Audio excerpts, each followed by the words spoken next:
Welcome! If you're looking to delete your phone number from your Facebook page using the Facebook app on your PC, you're in the right place. With the latest update, the process is quick and straightforward. Let's walk through the steps together so you can easily remove your number and keep your information private.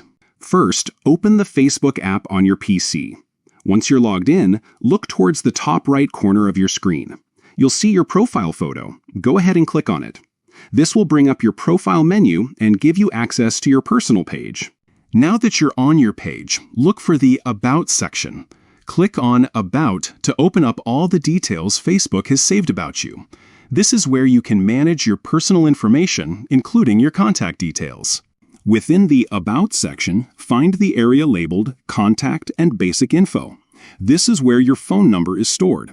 Scroll down until you see your phone number listed. Right next to your phone number, you'll notice a small icon that looks like 3 dots or a more symbol.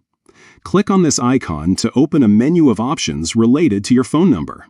From the menu, select Delete. Facebook will ask you to confirm this action just to make sure you really want to remove your phone number from your page.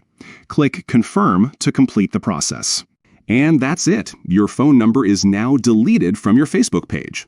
This simple update can help protect your privacy and ensure that only the information you want to share is visible on your profile. Thanks for following along. If you found this guide helpful, don't forget to like and subscribe for more easy tech tips. See you in the next video.